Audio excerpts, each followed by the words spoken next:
Thanks so much for listening to the Wild Health Podcast.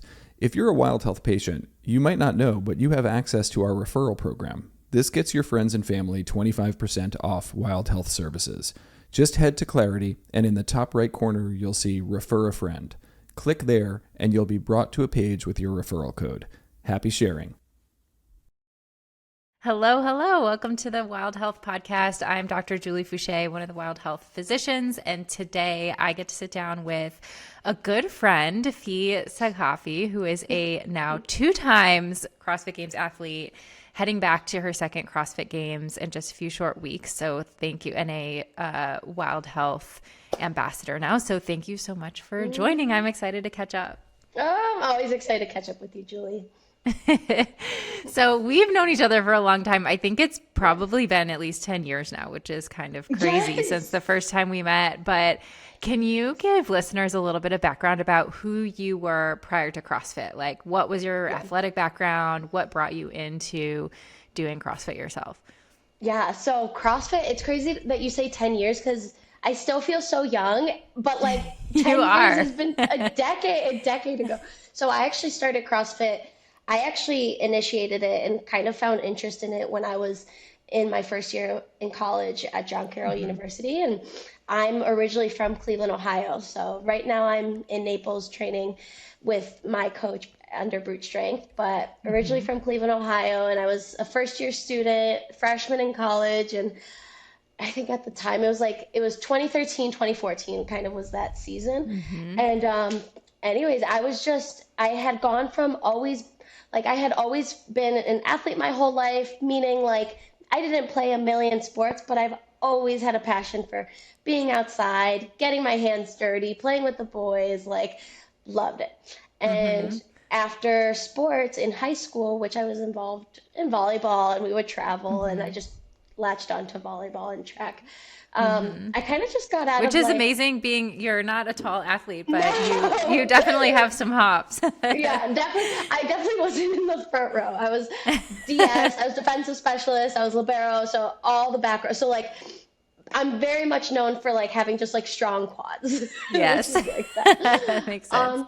But yeah, so like I went from like always being just busy with sports to not having that at all. And so I was just very bored in my routine. And also my first year in college, I had a lot going on when it came to just personal body image issues and a little bit of like, depression. And I got into the wrong crowd and I was in a bad, in a relationship that had a falling out and just like a lot, just a roller coaster of a year. A tough time. Yeah. Yeah. And so CrossFit was really the thing that actually the guy that I was with at the time, he introduced me to this methodology, have you heard of this CrossFit thing? Like all these like CrossFit videos started to come out and just this CrossFit starting to, like no one really knew about it.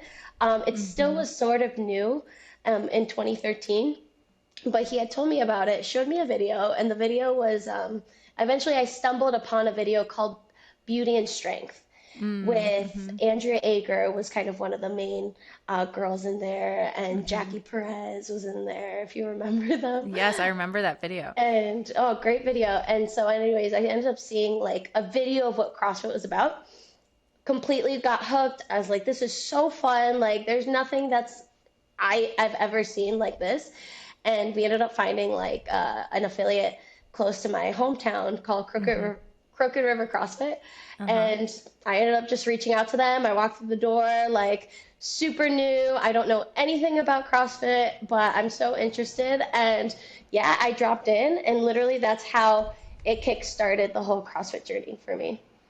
It's amazing. And it really started for you just for your overall health and well-being. It wasn't to seek out an avenue for competition right away. It was, look, I want a good community, a positive community. I want to do, healthy things for my body. I want to be strong.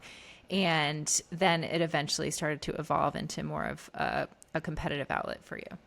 Yeah, I think a lot of people now, when they think CrossFit, they think of like the sport of CrossFit.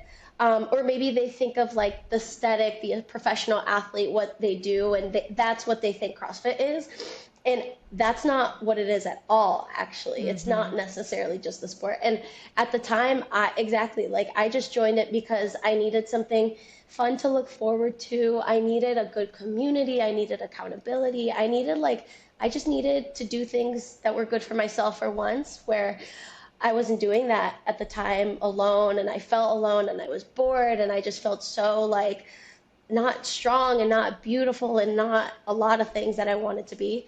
So it was a great first step, and it's crazy how you surround yourself with enough good people, they pull you along, and you eventually could do things you never thought you'd be doing, which is this. It is pretty crazy, right? And I think I want to come back to that later, because I think the environment that you were in and that you had access to so quickly in training with Scott Panchik, who is, one of the best in the men's division for over the course of many years, and being able to train with him and how that's impacted your training. But I also have to say, it was so, thinking back to when we first met, it was the coolest thing ever, because I was also living in Cleveland for school, and we just randomly met one day at a Whole Foods. I think I was sitting there studying, and we met, and at the time, I didn't really know who you were, and we wouldn't see each other very often, but every few months, every year or two, we would see each other, because we lived on opposite sides of the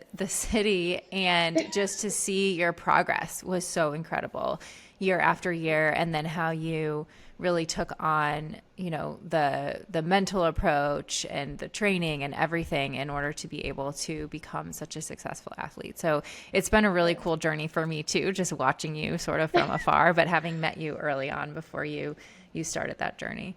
And I would say, for those listening, they don't realize, Julie, you were the top of the podium, best in the world, best in the division at the time. And I was someone that had just been doing it for a couple months. So that's where we were at. And I could still to this day remember exactly what I was doing, what corner where you were. Yeah, I can totally picture where we were. I still remember being if you ever need a training, or if I could ever come to your gym and work out. Yeah. You gave me your email and signature. And to this day, Julie, even I don't live obviously at my parents' house anymore, but I have this cork board of just little memories, and I cut out that piece of notebook paper, and it still is right there in my bedroom. That's amazing. On my cork board. And it's such a story, because ever since then, I feel ever since that meeting, we just continued to realize that we also had some mutual friends and connections. And eventually, a year later, I saw you at Mentality getting ready for regionals, using the runner, and then team regionals. And it's kind of crazy how worlds collide like that. It is crazy. And I think that's something too that's so cool about our sport. You think about Annie Thorisdottir and Katrin Davidsdottir, how when Annie first met Katrin, she had just started CrossFit, but Katrin seeing Annie and training with her and seeing that it was possible, then she achieved, the same thing, and eventually, was the fittest woman in the world. And so I think there's something about surrounding yourself with people who've been there and who've done it, that then, you can see that it's possible. And so it helps to plant that belief in your mind that you can do it. And you were able to do that in a really big way, obviously, because you joined CrossFit Mentality, where Scott Panchik owned and trained, and then, his brothers and the whole family. And there's so much great CrossFit that has come out of that environment. But can you talk a little bit about that, the decision to start training there, and then how Scott and the community helped to progress your training over the next few years? Yeah, so I went from Crooked River CrossFit, great community, great group of, core people. And I feel I ended up having some incredible first friendships there. And the reason that I moved from there to CrossFit Mentality was because this was, Scott Panchik at the time, he was, this was probably his second or third year maybe at the games. He was now opening his own affiliate. So he went from being at CrossFit Distinction. I knew you had trained there too. I used to train there before, yeah. Yeah, I got, word that he's opening up his affiliate. And I think I wanted to just eventually, like you said, like I started to kind of like know a little bit more about the sport and starting to see people do things. And I'm like, man, like, okay, if they could do it, maybe I could do it. And maybe, it's you surround yourself by those types of people that are doing what you want to do or eventually you want to do. You kind of chase that a little bit for the mentorship and the coaching and to develop in that way. So I ended up finding out he, opened up a gym maybe 25 minutes away from where I lived. I considered it super close and it was close enough to make the drive. I was still full-time student, but I actually continued. I ended up taking on more shifts at like this pizza shop that I worked at just so I could afford the membership and the gas and the mileage. Yeah. So literally like my entire paycheck went to this membership. But yeah, so I ended up going and I ended up doing like even like a local competition that they had and just to see like a little bit of their community and kind of get a sense. And that's kind of always kind of the biggest piece of advice you eventually give to people that are exploring gyms is just drop in, get a sense of their community. Every community is different. And I just clicked. I connected with, his wife has become one of my best friends. Her name, Kristen Panchek. She was my GA at John Carroll. No way. So I didn't know that. She was my running GA. I took this like 1 hour credit class, running class. And she was my running coach. She was the running coach at John Carroll as well. Wow. Or an assistant running coach. And she had told me like, hey, one of my friends is opening up this gym, one of her friends being Scott. And so I had gone out there eventually. So with that, I fell in love with it, with the community, with the people. And we kind of I eventually did like the open, not my first open. I think it was like my second open that I went there every single time. And like Scott was judging me and, it was very like, I felt so, this is it. This is official. I gotta impress with fitness. But yeah. And I became a member in 2014 and I was just like everybody else. I came in, I signed up for class, took a class, connected with everybody. I would stay later to do extra credit. I would, cheer people. Like it was just, everything that we all love about the CrossFit community. It was and it still is. And eventually that turned into, I wanted to do more and be more. And I fell in love with the coaching aspect of it and eventually got my L1 and I eventually started to coach at CrossFit Mentality. And I've been there ever since. And then I think that's also important for people to see is how long it took from the time that you started until you started your first regional experience. And you went on a team first and then eventually qualified as an individual and then got to the game. So it was a like process of constant small improvements, incremental improvements year over year. So can you talk a little bit about that time or that strategy or when you first knew or when you first maybe thought it was possible that you could see yourself at the CrossFit Games?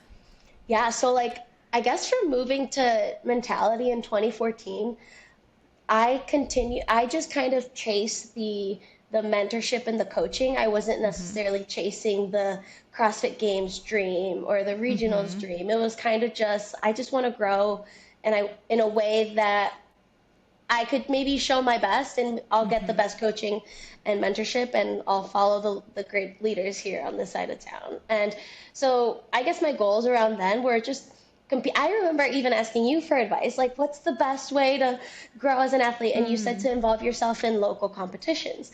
And that's a great way to build experience. So I just remember one time I did a local competition like every single month for like 4 months. And I thought that was the way. I was like, okay, Julie said to involve myself in local competitions.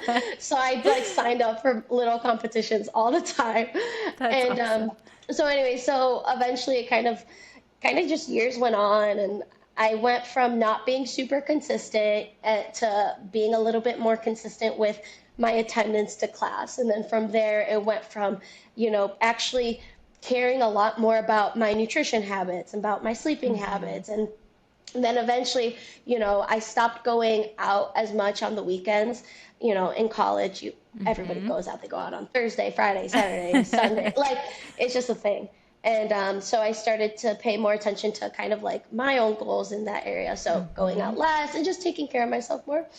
Yeah. kind of just in the same way, it continued to develop my fitness. So like my fitness started to elevate, not having a specific goal up until 2017. That was kind of the first time that we were all doing, I had been doing the open for several years. And that was the first time when we were like, oh, like if we have enough points, like we could actually accumulate a team and bring some, a team together for Nashville, regionals in Nashville. And that was like my first like professional level floor experience in Nashville. And you had gone team that year with I Aaron. did. Yeah, we were all And there. oh my gosh. And I remember you guys came in for like a training session, and That was yeah, really so that was, fun. and I think the first time that I realized like I wanted to focus on individual, which still at the time I was like super new, like wasn't like stud by any means. But yeah, it was like that 2017 year, seeing the team or seeing the individuals and being like, man, like, team is fun, but like I want to be able to like have that capacity and strength of an individual athlete. And yeah, just like that was just watching it from afar was just so cool. And I remember seeing Amanda like so strong, just like, oh, Totally. just so empowering, like other Amanda strong Barnhart. girls that I look up to that at the time I looked up to, and now like it's cool to be friends with them. And in 2018, I made it as an individual for regionals. Um, but I didn't do super well. I think I got like 32nd or Okay. 33rd out of like 40, I think, girls. So very low on the leaderboard still. And then, sure enough, I had my first individual year at regionals, and the next year it changed how you got to the games. So by Format changed a lot. 2019, you could have gotten in through the open or through live sanctional competitions. And after that, I was like, I want to I want to chase that. I want to see how close I could get. Was kind of Yeah. like a very vague goal. Yeah, just see what happens. I wrote on our chalkboard, we have like a goals board at Mentality right before the 2019 Open, or right during the 2019 Open. I wrote, I want to, like, I said something along the lines of like, how close can I get to the top 100, or how close can I get to the top girls? And I got 24th in the Open, and that had qualified me for the games that year. Which was so incredible. And It's just to see crazy. that progression from team to then getting the taste for what regionals was like, and saying, I want to go individual, and then qualifying individual, and then really, improving and qualifying through the open in 2019. And with that goal in mind, like, was there, what changed in your training between 2018 and 2019, where you said, okay, I Yeah. went to regionals, I didn't do maybe as well as I would have liked, or maybe I didn't have a goal. And so what really propelled you forward into 2019? Yeah, so like 2018 it was still a year because I was a full-time student still. I was at John Carroll getting my master's degree. So I was still a full-time master's student, and then I actually ended up working I started to work more full-time at a chiropractic office, Code Chiro, with Chad and Mary Teague. Yeah. I had taken on just like administrative, front desk work, but I still, I would work there, and then I sometimes would coach or like get my little bit of training in, and then I would go back to work to the office, and then I would go to school at night. Like I would go to like 6 o'clock night class, Yeah. and then I would go home. So most of that 2018 year, like most of the days, I actually maybe had 1 to 2 hours of actual training. Wow. But my entire day was like very much just like a normal like student. You got to go to school, you got to work, you got to make money, and you train just a little bit. In 2019, that's when I ended up deciding not to go to my graduation because I wanted to um, compete at Rogue. So like I was done with school by the end of 2018. And so from 2018 to 2019, I was able to just dedicate myself more to the gym, to the actual lifestyle that would keep me a little bit more successful in training. So like you could only train as hard as you recover, is, the very cliche thing to say, but it's so true. And it allowed me to eat more and train more and recover better and just spend more time underneath Scott's wing. And that's really what I think propelled me a lot in 2019. I was training with Scott every day, like underneath, him. And we were morning until night and coaching in between. I was at the gym probably like 8 to 10 hours a day. Wow. It's amazing. So really going all in and saying, this is what I want to do, and prioritizing that, over school or over other things. That's incredible. Yeah. And I would say like, it was still a hard year though, because in 2019, it was I feel like I went from like one extreme to a whole other extreme. And so I got a taste of like training all day. But then with that, I wasn't the athlete that I think I could have been, because like I didn't have, the awareness on like proper nutrition, proper recovery. I thought the more volume you train or the more often you train, the fitter you're going to get. So we would just hammer like workouts all day. Like you would end the day thinking there's nothing more that I could have done.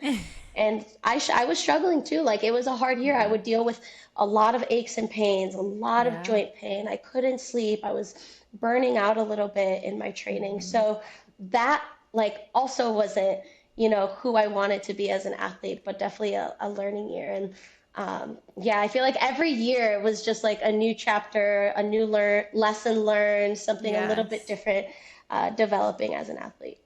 Yes. And then the 2019 games obviously was also a really tough year, because you're there, you finally make it, you're at the CrossFit Games, and they have changed the format again. So there are pretty big cuts right after the first event. So you didn't get to compete as much as maybe you had hoped or maybe you had wanted to. What was that experience like, or how did you kind of process all of that coming back from the games in 2019? Yeah, that was a hard year for so many people, and the cuts were, there's even cuts this year too. But cuts you train. It was hard to get cut for something that you trained all year for, and to only get like maybe 4 events in for something that you train like as soon as 12 months, 11 months out of the year. It almost felt that I didn't get to feel what I wanted to feel by the end of the year. Like I thought that qualifying for the games as a rookie was going to feel way better, way more fulfilling. I thought I was going to just like, all my problems would be gone. Like, right, this thing you've been chasing. Oh yeah, this one thing that I've been chasing this whole year, making it would have been enough. And you make it, and then you get cut. And in my mind, it's like, no, I think I deserve to like compete all year, or all weekend, because that's what I've trained for. And it was defeating. It was defeating because it was like my first year I got cut within 4 to 8 hours. And I finished 24th, but the cuts were pretty aggressive. Going into Saturday, they only took top 20 going into Saturday, and then they took top 10 going into Sunday. So they were the most aggressive cuts we have ever seen in the sport. Before then, there weren't any cuts. You make the games, and from first place to 40th place, you're doing the whole weekend. So I remember someone asking, I remember getting cut, and the first thing I did was just cry, cried, emotional. And, there's nothing you could do. And the first thing someone said to me as I decided to spectate, the rest of the weekend and, see my friends. Someone asked me, they're like, so how does it feel being a spectator? And I was just like, I can't have this conversation right now. I was like, it sucks. No. Yeah. But no, I was very emotional. Of course. But it kind of like amped you up. Like the next year, you're like, okay, I know exactly what I need to do. Yeah. And I actually didn't qualify for 2 more years. Yeah. But I think that's also one of the best, like the coolest parts of your story is how, you work your way up, you qualify, you're cut, but then you don't give up. And you've had a really tough last few years as far as qualifying goes. Like I know you've worked your butt off. You had COVID in 2020, which really mixed things up quite a lot. And so it was only 5 women that ended up going to the games that year. Yeah. And then both 2021 and 2022, you are literally on the cusp of qualifying in the actual qualifier and then the last chance qualifier also. And so that's what I think makes it so much sweeter for all of us watching. And I know it's so much sweeter for you to see you qualifying again this year and back at the games. But can you talk a little bit about your thought process? Because I think a lot of people might give up, or they might say, maybe this isn't for me, or maybe I don't have it. But you just always seem to have that fire, one, that just radiant joy and happiness and like clear passion for what you do. But two, that fire for saying like, no, I deserve to be here. I can be here. I'm going to do it. And it's so cool to see that pay off, even though you had to be pretty patient. Yes. I think it always, like, when I get asked, like, why do I keep coming back? Like, what's the thing that keeps you competing even when you don't qualify? It's kind of a testament to, like, I compete not because I necessarily, like, I don't have this, like, all or nothing mentality. I'm not competing to make a bunch of money. I'm not competing to get first place. And if it's not first place, it's for nothing. Like, I compete because I truly have a passion for not necessarily just competing, but I think like what it brings into my life, like the people that I've gotten to connect with, the stories that I've gotten to like learn, like the amount of messages you get from that I've been able to get from people that have connected with my story or with my struggle in some way or whatever, that is like so much more special than just like saying that you got a chance to compete at the CrossFit Games or saying that you are at a certain statistic in your season. So I think it's just the passion that I have for connecting with people, and kind of my small journey allows me to do that, and maybe make a change in someone else's life, or maybe that's the story that gives someone hope that they can do hard things. And it maybe doesn't necessarily have to be CrossFit, but it could just be the fact that you could endure very tough situations in your life and you can overcome, as long as you continue to believe and have that passion for yourself. And I have had things in my life happen that I could at one point almost actually I almost left John Carroll because I was struggling a lot personally. And I had brought it up to my mom, actually, like, I don't know if I could be here. I don't know if I could be around these people. Like, I had a very hard year of, sexual abuse. And I just, like, I wanted to give up on myself and so many other things. And I think the reason that I have so much fire in the sport is because, like, nothing will hurt as much as that season in my life. And I think it kind of like stems almost to like that. And it's cool to like be able to use kind of that pain and turn it into something really awesome and empowering, right?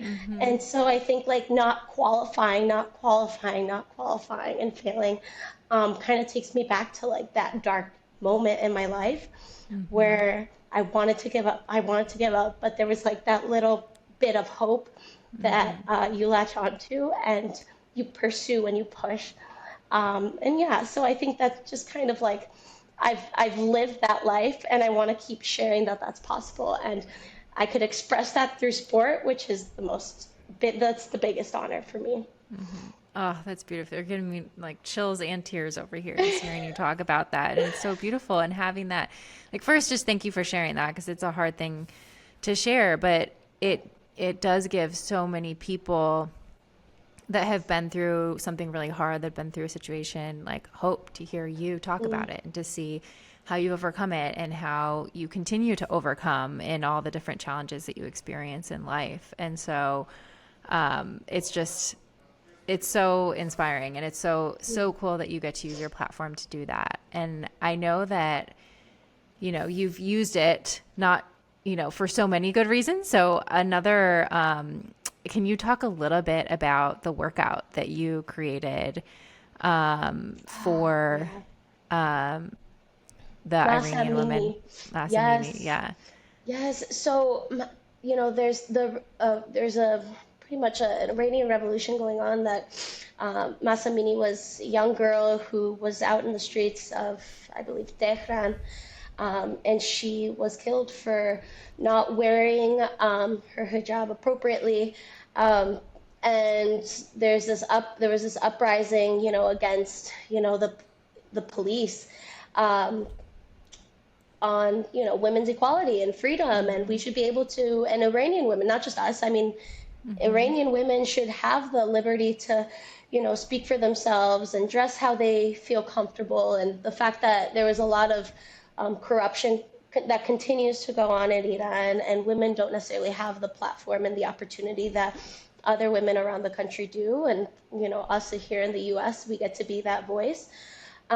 So actually during that time, I had no idea what was going on. I'm not someone that pays too much attention to the news necessarily, and at the time we were actually getting blocked from a lot of the truth that was actually happening, because the Iranian government was blocking a lot of the news and a lot of the messages that were trying to be, poured out. So there was more exposure to, what was going on in Iran. I was getting messages on Instagram. From actually a lot of men, asking for help to just share the story, share Masa Amini's, story and situation and happening, and do it in a way that maybe could bring people and just the awareness and just give a little bit more strength behind them and be their voices. So anyways, Masa Amini, the workout eventually was written for her, to honor pretty much the women, freedom and equality that Iranian women are fighting for. So that was very hard, and that's something that we can't. You almost feel helpless, like I can't do anything and I can't help in any way. But the messages that I got from a lot of people in Iran were very special and obviously heartbreaking. And so we wrote this workout to honor her. And it was a AMRAP of some thrusters and bar facing burpees and a run.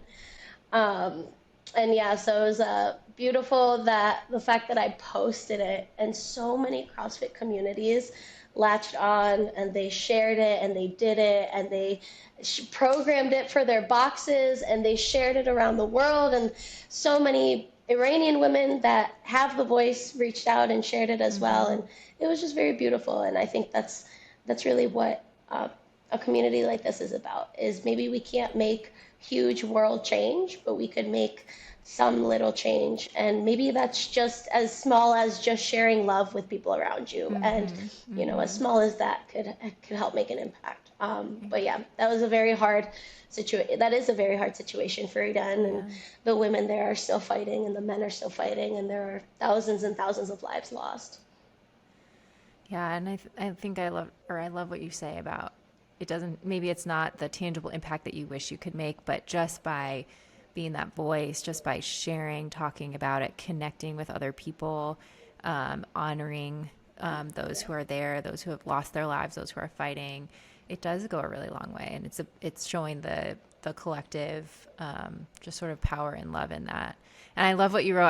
I read one of your quotes about it. You said Iranian women and all women should be free to show off how proud they are of their strong bodies, minds, talents, and passions, without the fear of death or punishment being just a moment away, which is so beautiful. And I think just really reflected in that workout, and reflected in, a lot of what CrossFit does give women, is that ability to feel comfortable being strong and feel comfortable, and confident in lifting weights and doing all the things that we do. So that was really beautiful. And also just, I can see your heart in like going back to your own experience, like how you have an experience of being able to relate in some way of not having that power, of feeling, oppressed in some way. And so you can be able to relate to so many people who are in different situations and give them a voice and actually take action on it, which you did, which is so amazing. And it's wild because, my background, I'm very lucky and I feel very honored. Like my dad's side is Iranian, so I do share, Iranian blood, and my mom's side is Mexican. So I do have that representation of both cultures. And, you also have this, you almost feel like you eventually have this responsibility to like be that voice for the people that can't in, countries like Iran. So it's really cool I have a lot of followers from, the Middle East, from Iran, and Iranian women and men message me the most like beautiful, beautiful things on just the honor of representing their people. And I have this like, well, I wasn't born there, and I wasn't, so you feel like still disconnected, but in a way you get messages from them, and it reassures you that like just even doing this small chapter in my life of representing who I am in this sport also represents an entire group of people that also want to have representation, and they want to show that, they do have a voice and they are strong and they are capable. It's cool to still have those roots and be a representation of, I don't just represent Fi Saghafi, me, I represent a whole group of people. And I think that's kind of the beautiful thing about sport in general, is that you're expressing more than just competition when you compete. That's right. It's anybody who can relate to you. You're giving them hope. You're giving them a voice. You're giving them inspiration, which is so beautiful. And I love the way that you connect with the Mexican and Latin American CrossFit population too, which is such a strong and I don't know what the word is, lively population, and a place where the sport is growing so much. Honor and everything. Yes. It was cool to see you the other day post a video in Spanish and. If anyone has ever met anyone in the Latino community, they're very passionate. Like Latinos, the Latin community is extremely passionate over whatever it is. Like, I think I love, that side of my culture too, because no matter if you are a janitor, a cook, a teacher, a helper, like, it doesn't matter if you're a maid. Like, it doesn't matter who you are, what you do. If you sell tacos on the street, if you are the CEO of an incredible, everyone, at least the Latin culture, they are known to be passionate for their job, their career, their people, their friends, their family. Like, they just work so hard. And there's truly like something so special about the Latino community. So it's cool to like have that support and that love from them, and I mean, someone that shares the same culture as me, and it feels like we're cousins. We're instantly family, and it's a very passionate community. So cool, and so cool to see you have so many supporters around the world. I'm very lucky. Well, I know we're just, while we're on the topic, because you have such a beautiful heart and you're using your platform for so many good things, aside from, I mean, just seeing what you do as an athlete is inspiring enough, but you also are using it for these really meaningful things. And I know you're coming out with a really special barbell soon. So can you talk a little bit about that and what it is going to support? Yes. So one of my incredible partners, Lycan Fitness, Lycan, Lycan.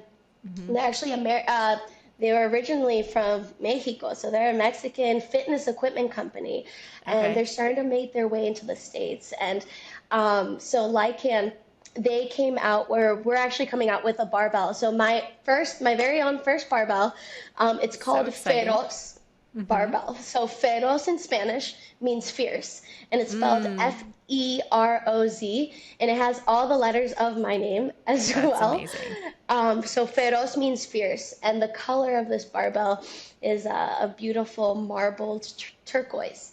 So we took my name, which actually represents turquoise, the stone. The stone, turquoise, is a very powerful, strong. It's known to keep you safe, in the Iranian culture. And so that's what my name represents. And so we created this barbell, and the sales of this barbell, which will be coming out after the CrossFit Games, part of those sales are actually going to go back to a nonprofit organization. So we continue to have, and Lycan continues to have this passion of continuing to build and build the communities that support them and giving back to the community. And we wanted to do that with supporting a nonprofit called Buddy Strong. So Buddy Strong is a nonprofit that my sister-in-law, she actually started it in at CrossFit Soul, which is a CrossFit community in Twinsburg, Ohio. And Buddy Strong is supports individuals with Down syndrome. So she actually created pretty much right now a class that meets, I think, once to twice a week. And she brings individuals that have Down syndrome, and they're from, some of them are teenagers, some of them are older adults, a little bit of everything. And she creates these opportunities for them to come together. They love on each other the way that we love on each other in our community, and they feel included. And I think that's what's truly the most important, is that everyone deserves a space. Everyone deserves to feel that camaraderie, no matter your background, no matter where you come from, no matter what your abilities are, or capabilities are, right? And so those sales are gonna go back to them, and it's gonna help create more events, more opportunities, more camps, more of everything that maybe we get a little bit more easily, and it gives them that same opportunity to make them feel that they're no different, because they're not. I love that. That is amazing. Excited so excited. All of us to be able to support and get a really cool turquoise barbell. That's amazing. Yes. I posted something on my Instagram, a little teaser, but we'll be officially kind of posting like the final touches on it. But I'm just so excited. I'm hoping that, like, how, and I guess the idea too behind it is when you're lifting, there's so much that goes on when you're lifting, right? It's not just the act of lifting. You almost have to have an attitude, right? And anyone that, is involved in CrossFit or weightlifting, or just involves weightlifting in their routine, you have to have an attitude to feel strong, right? And that the confidence. Fidos is fierce. It's like, that's right. So we wanted to kind of just make that a reminder that when you look down, you see that. I love that. And I love all the ways that it embodies you. That's so cool. So cool. Well, I'd love to talk a little bit about Wild Health, because I know you're new to the experience, but you're just starting to get on board with your health coach and with your doctor. And so one, I would love to hear just what inspired you to want to start with Wild Health, and then anything about your experience so far that you want to share. Yes. So I ended up hearing about Wild Health, well, actually through you, Julie, just through posts, and I was seeing it online, and didn't understand, I guess, what exactly it was until we started to chat about it more and started to dive more into it. And I think what really drew me in was more of kind of how personalized, this health report truly is, and how how connected you actually are with your doctor and your team of health coaches, which is really what I love. And I think before, you always thought that you had to be unhealthy or, already dealing with something to go see a doctor, or you had to, already be sick to go take on, and improve your nutrition or your lifestyle habits.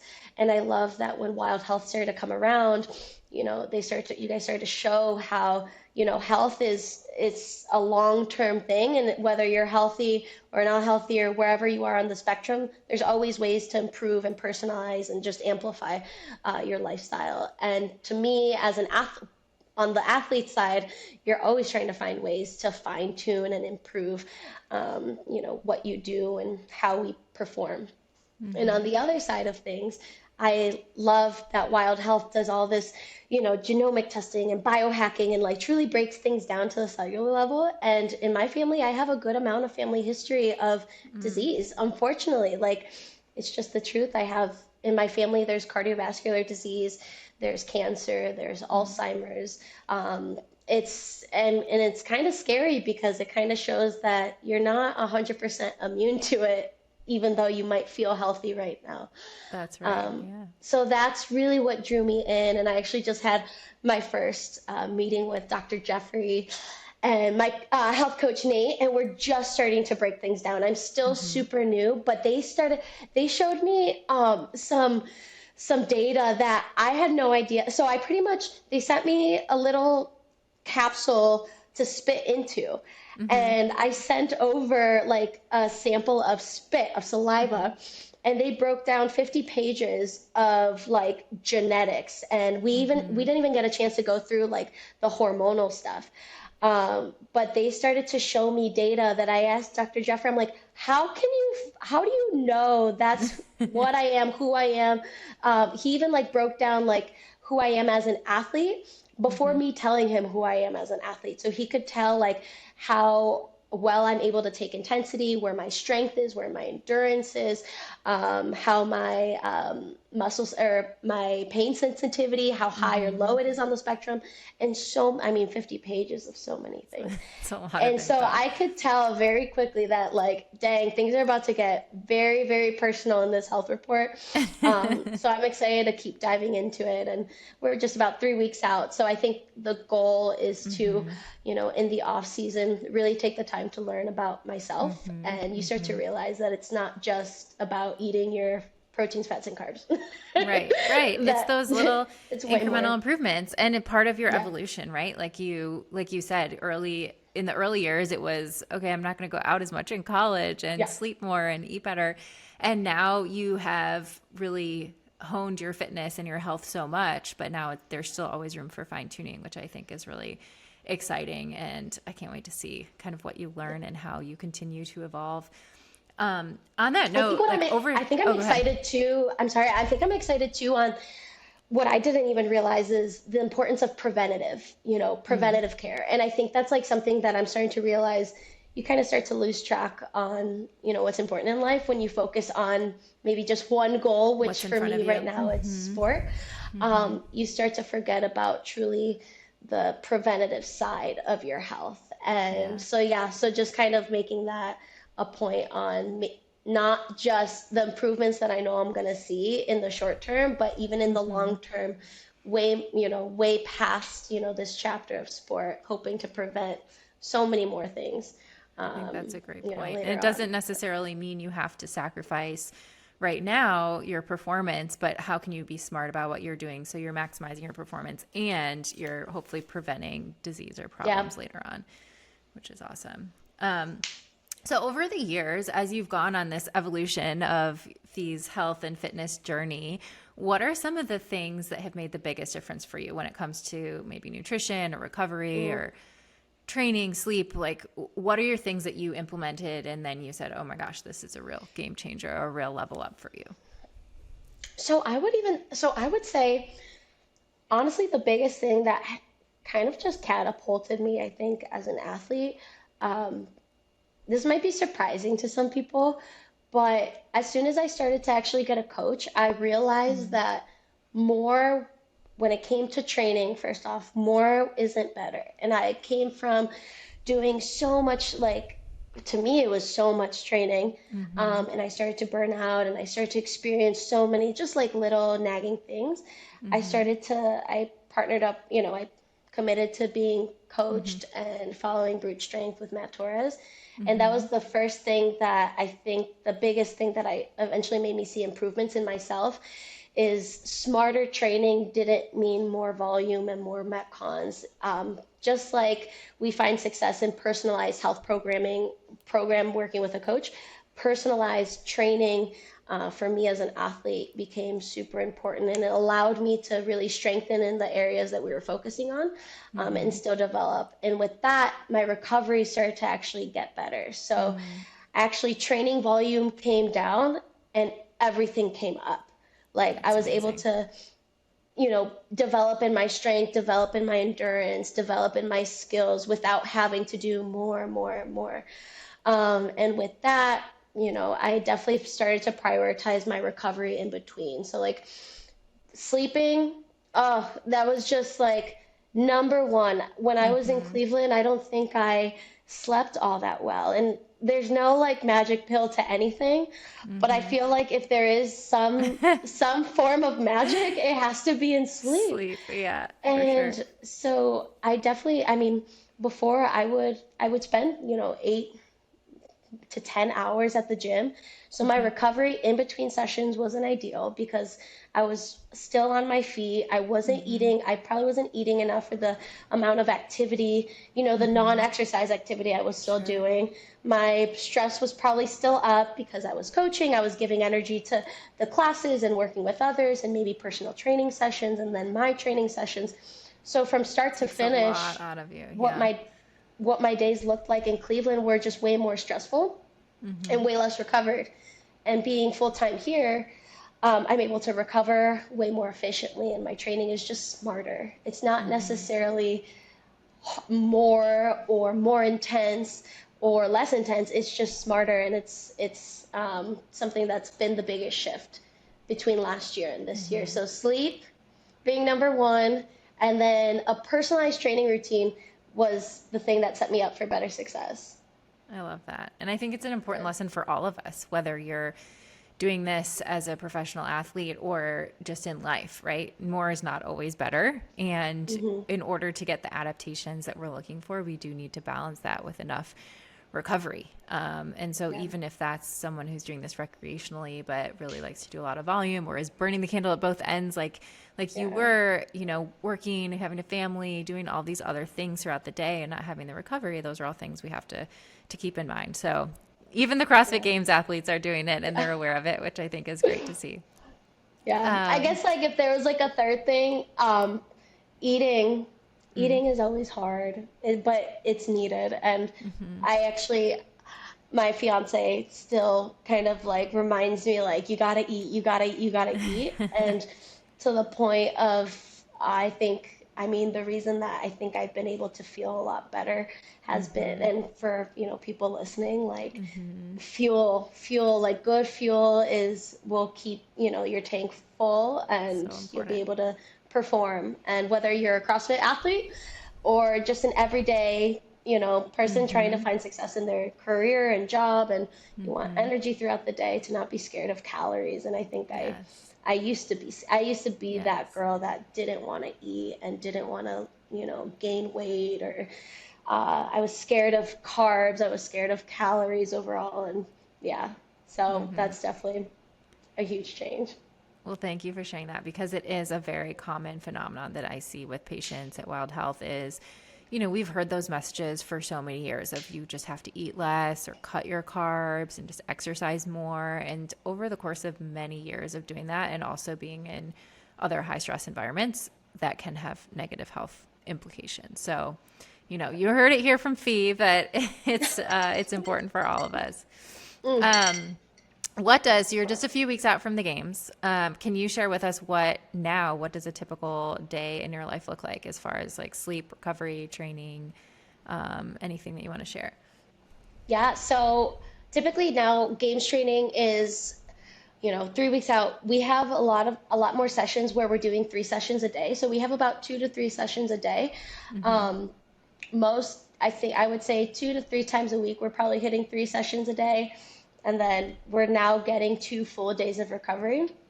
So we train Monday, Tuesday, Wednesday, Friday, Saturday. As of this week, we get Thursday and Sunday off. So typically I'll wake up. I usually wake up around 6:30 in the morning. And I wake up, I drink my coffee, eat breakfast, big breakfast. Like I try to get a big breakfast in. I'm usually one that some people like to maybe eat something small and then go train, and I need so much fuel because my first training session goes from 8:30 in the morning typically until I walk out around 11:30. So it's a long training session. And then after that first training session, I go home, and usually around maybe like 1:30, in between 1:30 and 2:30, we're heading back for a second session.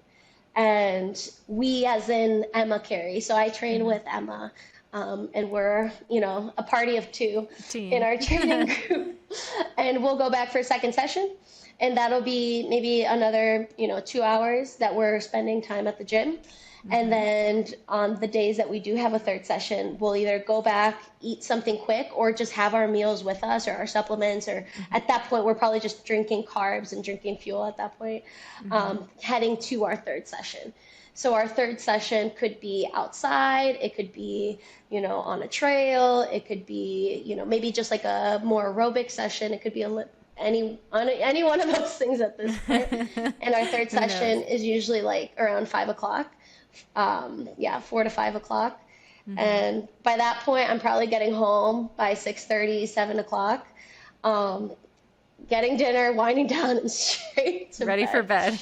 Yeah, and that's really what it is. Like, it's nothing flashy. It's nothing like, oh, I can't So wait. exciting. It's not Yeah. super, super fun. It's just, you kind of go, you do your job, you come back, and the gaps between sessions are literally for eating and staying off your feet and then packing up and going to do it again.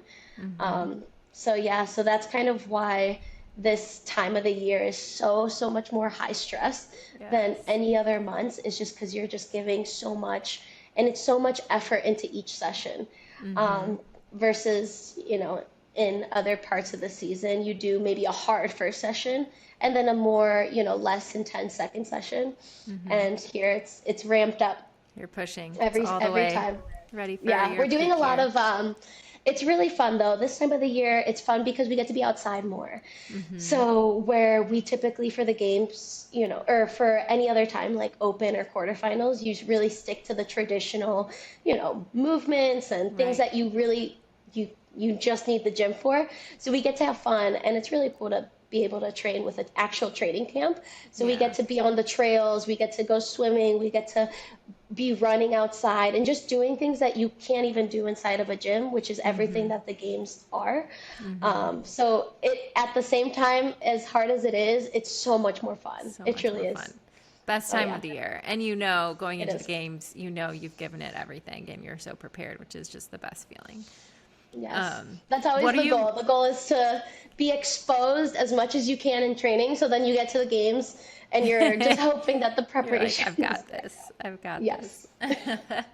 What are you mostly, as you think about, as you visualize the games this year in Madison, what are you most looking forward to, or what do you hope to see or just I'm have really happen? hoping to I'm really hoping that, so throughout the year, my coach, Matt, and us as his athletes, we're always trying, I think everyone plays that guessing game on like what could potentially show up. Yeah. So part of me is excited to see if some of our, preparation and other things have like are going to show up. Maybe the skills that we've been trying to, develop that necessarily aren't something you'll see in the open or quarterfinals, but we kind of start to get an idea of, the theme of last year to what could be this year. So we're excited to see maybe new skills come up that maybe we have been working on behind the scenes, and just seeing if we were right or if the preparation was enough or appropriate. And I think that's always fun for any coach or any athlete to see if you kind of trended in the right direction. And if you get it right, even better. Right. But I'm also excited to just see kind of how far I've come when it comes to just overall as an athlete. Like, I think my goal at the games is, you know, to to obviously give my best and to be the best that I can be. But I think what's important to me and what is going to make me feel proud is that I was able to show that I am better than who I was even just a couple months ago. And I think the biggest moment of pride this past semifinals is I was able to show that my strength has been getting better. And strength has always been something that I've struggled with, especially because it takes so long to develop. And it Yes. just, even just small improvement could take years and years and years. So I'm hoping to have more moments of that show up at the games where I could prove to Yes. myself that me a couple months Yes. ago couldn't have done it, but I could do it now, and I could show up and I could maybe hang a little bit tougher with the stronger girls. So I'd be I love excited. that. I think that would be a good moment for me. Well, I'm so excited to watch you and to cheer you on. I know we all are here you. at Wild Health, and all of your fans from all around the world are excited to watch you at the games this year. So we're wishing you the best of luck. And how can people listening who maybe don't already know you, how can they follow along, or how can they show you support for this year, for the games and beyond? Well, my journey is so public and to the world on Instagram. So on Instagram, I actually have my link. There's shirts that we're selling. FeeFan shirts have actually the FeeFan shirt had started back in 2019. A couple friends from Midnight City CrossFit in Canton, they came out with a FeeFan shirt at Rogue Invitational, and that theme of FeeFan has carried on. And so we're selling game shirts for people to wear, not just for the games, but it truly just supports me as an athlete. The life of an athlete is extremely is extremely expensive, and it's very hard to continue on in the sport without support. And I think that's the biggest thing for us as athletes, is we're able to continue doing what we love because of the support. So those shirts are on. We actually, we've only ordered a limited amount for people, so there's only a little bit left out there. So that'll be great. And it's actually on a Brute Strength website is on there, and it's on my Instagram as well. Perfect. Well, we will check those out. This has been so fun. Thanks, I always Julie. enjoy catching up with you, but thank you so much for sharing, and we'll be rooting for you. Thank you, Julie. I can't wait. Thanks so much for listening to the Wild Health Podcast. If you want more daily health education, be sure to follow us on Instagram, which is filled with health optimization how-tos, grocery shopping lists, guided breathwork posts, myth debunking, and so much more. You can find us at Wild Health MD on Instagram.